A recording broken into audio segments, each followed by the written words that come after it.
ধরুন আপনি একটি ঘরে ঢুকলেন। ঘরটা পুরো অন্ধকার, জানলাগুলো কাপড় দিয়ে বন্ধ, চারিদিকে একটা অস্বাভাবিক পচা গন্ধ। আর ঘরের মাঝখানেই আছে একটা বিছানা। বিছানায় কম্বল মুড়ি দিয়ে শুয়ে আছে এক কঙ্কাল। আর সেই পাশেই বসে আছে একজন মানুষ, যে গত 6 মাস ধরে সেই কঙ্কালের সাথে খাচ্ছে, ঘুমোচ্ছে, কথা বলছে।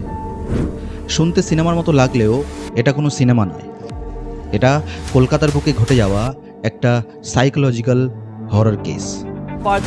It is a house of horrors. Sarani Robinson স্ট্রিটের কঙ্কাল। নমস্কার, আমি জয়ন্ত। আজকের গল্প রবিনসন স্ট্রিটের দ্য হাউস অফ হরর। সালটা 2015। কলকাতার রবিনসন স্ট্রিট। শহরের ব্যস্ত রাস্তার মাঝখানে দাঁড়িয়ে ছিল একটি লাল রঙের বাড়ি। বাইরে থেকে দেখলে মনে হতো বাড়িটি অনেক বছর ধরেই মৃত। ভাঙা জানালা, আগাছায় ভরা বাগান, নোংরা দেওয়াল। লোকজন বাড়িটাকে খানিকটা এড়িয়েই চলতো। সেই বাড়িটিতে থাকতো দে পরিবার। 77 বছরের অরবিন্দ দে, তার ছেলে পার্থ দে এবং তার মেয়ে দেবযানী দে। এই তিনজনই ধীরে ধীরে নিজেদের পৃথিবী থেকে আলাদা করে ফেলেছিল। পার্থ আগে আইটি কোম্পানিতে চাকরি করত। দেবযানী ছিল মিউজিক টিচার। কিন্তু তাদের মায়ের মৃত্যুর পর সব বদলে যায়। এই তিনজনই নিজেদের মধ্যে ঠিক করে কথা বলতো না। এমনকি তারা কথা বলতো চিরকুট লিখে। একটা পরিবার যারা ধীরে ধীরে বাস্তবতা থেকে বিচ্ছিন্ন হয়ে যাচ্ছিল। 11ই জুন 2015 হঠাৎ বাড়ি থেকে ধোঁয়া বেরোতে শুরু হয়। এলাকার লোকজন দেখলে পুলিশে ফোন করে। পুলিশ এসে দরজা নক করে আর দরজা খুলে দেয় পার্থ দে। আর সেখান থেকেই শুরু হয় ভারতবর্ষের সবথেকে ভয়ঙ্কর হরর ইনভেস্টিগেশন। পুলিশ যখন ভেতরে ঢোকে প্রথমেই নোটিস করে একটা অস্বাভাবিক জিনিস। বাড়িতে হিডেন স্পিকার, আর সেই স্পিকারে বাজছিল একটা ইংলিশ পিচারের ভয়েস। চারিদিকে রিলিজিয়াস বইয়ের ছড়াছড়ি। বাড়িতে একটা অস্বাভাবিক গুমোট গন্ধ। সব কিছু মিলিয়ে বাড়ির পরিবেশ ছিল একটি অস্বাভাবিক ভয়ঙ্কর। পুলিশ খুঁজতে খুঁজতে পৌঁছে যায় বাথরুমের সামনে। বাথরুমের দরজা ভেতর থেকে বন্ধ। দরজা ভাঙতেই সবাই জমে যায়। কেন? ভেতরে বাথটাবে পড়ে আছে অরবিন্দ দের পুরো মৃতদেহ। পাশে একটি পেট্রোলের ক্যান, আর পাশে একটি সুইসাইড নোট। এই সুইসাইডের জন্য শুধুমাত্র আমি দায়ী। সেই মুহূর্তে পুলিশ ভেবেছিল ক্লোজ কেস, একজন বৃদ্ধ মানুষ সুইসাইড করেছে, ব্যাস। কিন্তু তারা তখনও জানতো না এই বাড়িতে লুকিয়ে আছে আরও ভয়ঙ্কর কিছু। অরবিন্দদের ফিরলের দিন পুলিশ একটা জিনিস লক্ষ্য করে, বাড়ির সবাই উপস্থিত থাকলেও দেবযানী নেই। পুলিশের মনে প্রশ্ন জাগে, দেবযানী কোথায়? পার্থর আচরণ দিন দিন আরও যেন স্ট্রেঞ্জ হয়ে উঠছিল। পার্থ ঠিকমতো কারোর সাথে কথা বলতো না, চুপচাপ থাকতো, কারোর সাথে চোখে চোখ মেলাতো না। পুলিশের মনে সন্দেহ হওয়ায় পুলিশ জিজ্ঞেস করে, তোমার বোন কোথায়, দেবযানী কোথায়? তারপর পার্থ বলে, দেবযানী বাড়িতেই আছে। পুলিশ সঙ্গে সঙ্গে যায় পার্থর বাড়িতে। গিয়ে একটি লকড রুম, যেই রুম পুলিশের চোখ খানিকটা এড়িয়েই গেছিল প্রথমে, সেই রুম খুলে পুলিশ একদম হতবাক হয়ে যায়। ঘরের মধ্যে একটা পচা গন্ধ। ঘরের জানলাগুলো কাপড় দিয়ে বন্ধ। মেঝেতে ছড়িয়ে আছে পচা খাবার। আর ঘরের মাঝখানে একটা বিছানা, বিছানার ওপরে কম্বল ঢাকা দেওয়া একটা শরীর। পুলিশ আস্তে আস্তে কম্বল সরায়। তারপর যা দেখে, তাদের সবার শরীর ঠান্ডা হতে শুরু করে। দেখে একটা সম্পূর্ণ মানুষ, দেবযানী দে।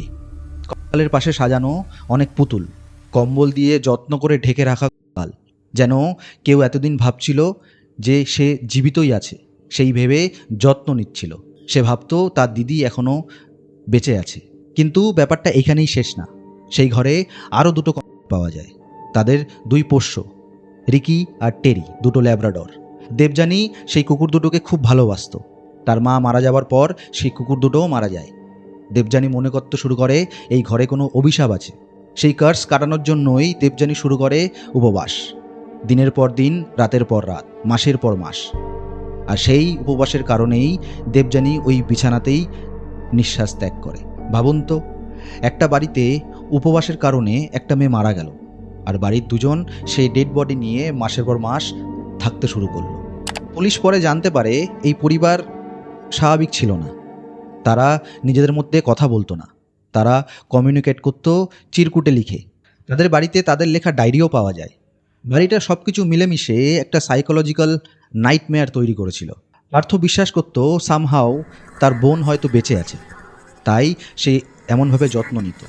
সেই কপাল ডেলি পরিষ্কার করত, কম্বল দিয়ে ঘুম পড়াতো, খাবার দিত, কথা বলতো। ভাবুন, একজন মানুষ প্রতিদিন রাতে নিজের মৃত বোনের স্কেলিটনের পাশে ঘুমাচ্ছে। খবরটা যখন মিডিয়ায় আসে, পুরো কলকাতার মানুষ শকড হয়ে যায়, কারণ এরকম কেস কলকাতায় এই প্রথম। রবিনসন স্ট্রিটের বাড়িটা যেন একটা ট্যুরিস্ট স্পট হয়ে যায়। লোকজন সেলফি তুলতে আসে, বিকেল হলে লোকজন ঘুরতে আসে। লোকজন বলতে শুরু করে বাড়িটা নাকি হন্টেড। কেউ বলে ফ্যামিলি অনেক প্রসেস ছিল, কেউ বলে লনলিনেসের একটা ভয়ঙ্কর রূপ।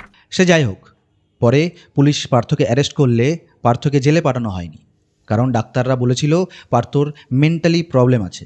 সে রিয়েলিটি আর ইমাজিনেশনের মধ্যে পার্থক্য করতে পারছিল না, তাই তাকে পাভলভ মেন্টাল হসপিটালে ভর্তি করা হয়। চিকিৎসার পর অবিশ্বাস্যভাবেই পার্থ খানিকটা স্বাভাবিক হয়ে ওঠে। একটা কোম্পানি ফেস্টিভ্যাল অর্গানাইজ করতো, সেই কোম্পানির সাথে সে কাজও শুরু করে। সে কথা বলতে শুরু করে, মানুষদের সাথে মিশতে শুরু করে। সবাই ভাবে যে পার্থ হয়তো আগের ট্রমা থেকে বেরিয়ে একটা নতুন জীবন শুরু করতে চলেছে বা শুরু করেছে, কিন্তু তার সেই ট্রমা তাকে আর ছেড়ে যায়নি। 2017 সাল ফেব্রুয়ারি, হঠাৎ আবার ধোঁয়া, আবার ফায়ার ব্রিগেড, আবার পুলিশ, আবার এসে বাথরুমের দরজা ভাঙা। এবার পার্থ দে, যেন হিস্ট্রি আবার রিপিট হলো। তার বাবার মতো নিজেকে আগুনে পুড়িয়ে করলো। তার ঠিক একদিন আগেই পার্থ তার সোশ্যাল মিডিয়া হ্যান্ডেলে লিখেছিল, অন্ধকারকে দোষ দেওয়ার থেকে একটা মোমবাতি জ্বালানোই ভালো। কিন্তু হয়তো তার ভেতরের অন্ধকার এতটাই গভীর ছিল যে কোনো আলোই তাকে বাঁচাতে পারেনি। একটা পরিবার যারা নিজেদের পুরো পৃথিবী থেকে বিচ্ছিন্ন করে ফেলেছিল, আর শেষ পর্যন্ত নিজেদেরই অন্ধকারে তারা হারিয়ে গেল। আজও অনেকে বলে রবিনসন স্ট্রিটের সেই বাড়িটার পাশ থেকে গেলে ভেসে আসে নাকি ফিসফিস আওয়াজ, রাতে গেলে নাকি গা ছমছম করে। আপনি কি মনে করেন, পার্থ কি শুধু মেন্টালি অসুস্থ ছিল, নাকি তার দিদির কথা মতো সেই বাড়িতে সত্যিই ছিল কোনো অভিশাপ? অবশ্যই কমেন্ট করে জানান। নমস্কার, আমি জয়ন্ত। দেখা হচ্ছে পরের একটা ভিডিওতে।